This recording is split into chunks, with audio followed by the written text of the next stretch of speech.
Hi, today I'm going to be talking about some of the frequently asked questions around coronavirus and things like furlough leave. These are questions that have been channeled through the CIPD, and the answers are based on the answers provided by the CIPD. So we've got up-to-date legal advice that's being given to my institute, and so the answers at the time of giving are the most up-to-date answers you can get. However, as we know, things are changing daily on this, and so should you have any specific questions, please don't hesitate to put them to me by email or by comments with the Facebook page or the YouTube video.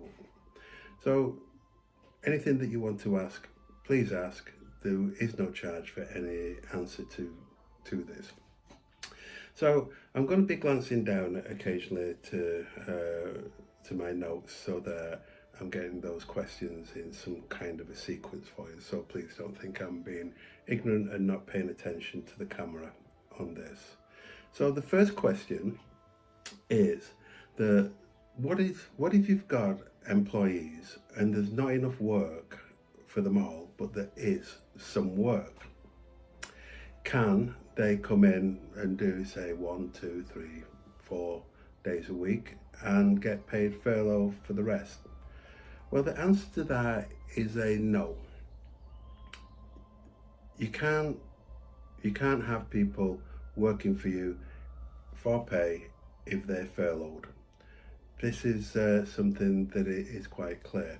However, there are ways around that. If there's not enough work for everybody, then it could be that you furlough some and you don't furlough others. You look at who your essential workers are, the people that are absolutely necessary to keep things going, and others are furloughed. If everyone's doing much the same kind of work, and they're all as essential as each other, then you can look to introduce furlough by rotation. So if you have 9 employees, you could be furloughing 3 for a period, followed by another 3 for an equal period, followed by the third group of 3 for an equal period. So there are ways of making it fair in the way that people are furloughed. Another one. What if people have more than one job? What's the impact on that? If they work for you and they work for somebody else as well? Well, effectively, the furlough leave scheme applies equally to both jobs. If you're furloughing someone, the other job may not, or it could be that the other job does. And the £2,500 ceiling on payment applies equally to both jobs. So if someone is fortunate enough that 80% of a part-time salary in one job is 2,500 and 80% of a part-time job in another is 2,500, then that's what they're entitled to, 2,500 from each. Not a likely scenario, but there you go. Right, what if people do not agree to be furloughed? Because remember, unless you're topping up their wages or salary, then furloughing is going to result in a 20% reduction in their salary. And if you're going to furlough people, you have to have their permission. You have to get their written permission to be furloughed. So what if they say, no, I don't want to do that? Can you then dismiss through redundancy? Well, the answer is yes, you can dismiss through redundancy, because if you think about the scheme, it's designed to avoid redundancies. It's designed so that the government will pay up to 80% of the wages and salary of people, excluding various perks and bonuses and so on and so forth. But it's designed to pay 80% of the salary to avoid redundancies. If someone says, I'm not being furloughed, if they don't signed that agreement, then unfortunately redundancy does apply and they can be dismissed through redundancy. But remember also that there are rules around redundancy, which includes consultation and so on and so forth. Now, obviously, when you go into consultation about redundancy, one of the reasons you consult in is to see if you can find an alternative to redundancy. And you are offering an alternative to redundancy through the employee retention scheme. If people do not accept that, then they can be dismissed through your redundancy process. Just remember to tread carefully about this. Also, because furlough leave is connected in that sense to the potential of redundancy, it's worth making sure that you have a set of selection criterion to ensure that your process for selecting for furlough and your process for selecting for redundancy are fair and and have the mechanisms and safeguards built in so that you have a fair selection criteria. Now, it's worth revisiting this kind of thing. Check out, if you don't have a redundancy policy, make sure that you check out things like ACAS guidance on that, and if possible, create yourself a new policy on redundancy and furlough leave, because the processes are entirely compatible with each other. Okay, shielding employees. Now, a shielding employee is someone who is more vulnerable to coronavirus than others. So, for instance, someone may have a heart condition and be in work. Now, for those, does the furlough scheme apply to them, even if there's work? Well, the answer so far is that yes, it does apply to them, that they can be furloughed, because you need to keep them safe, and the redundancy and the furlough scheme can apply to them.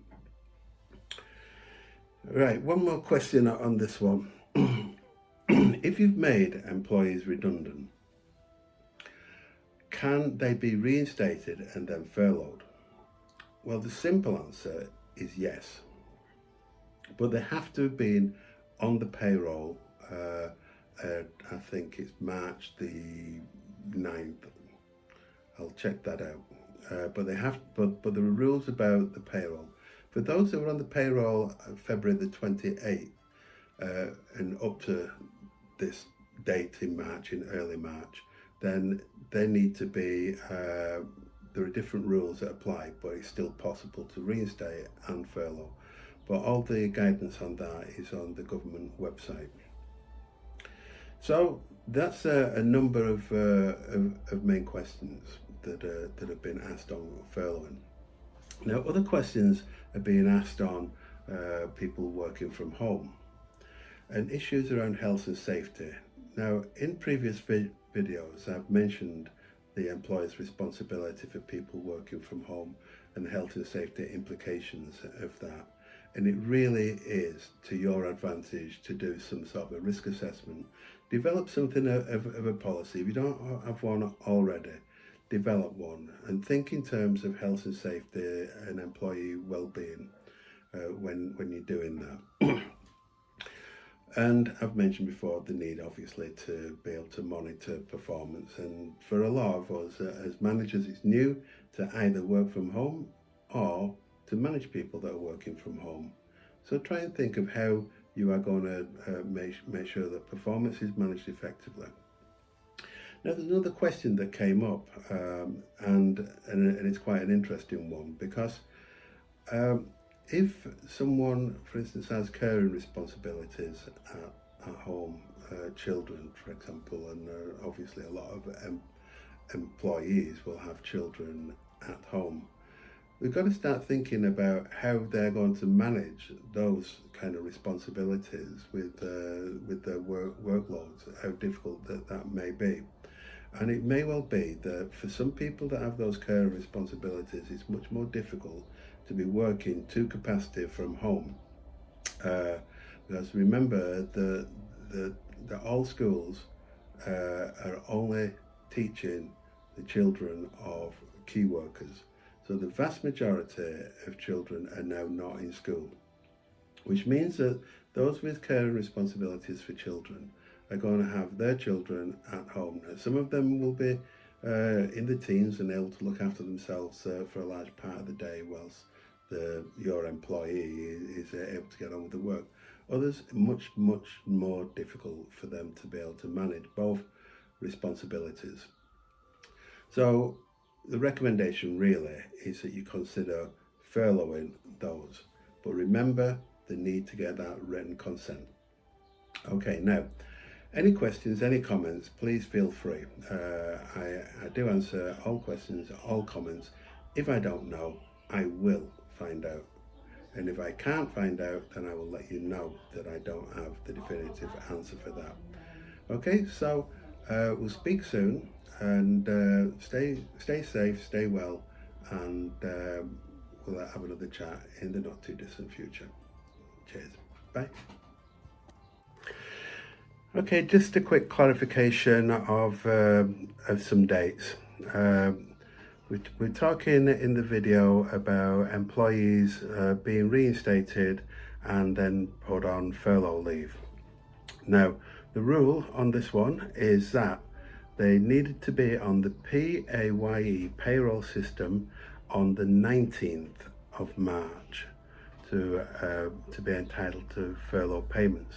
However, there are some exceptions, some rules, and this is very good of the government to keep us in a little bit of the shade when clarifying things. But it seems to be that those that were dismissed, that were not on the payroll at that time, but were on the payroll between the 1st of March and the 19th of March, may be entitled, but there are special rules around that. People that were dismissed for redundancy reasons prior to the 28th of February are not entitled to furlough, not entitled to be reinstated and track furlough payments. Clear?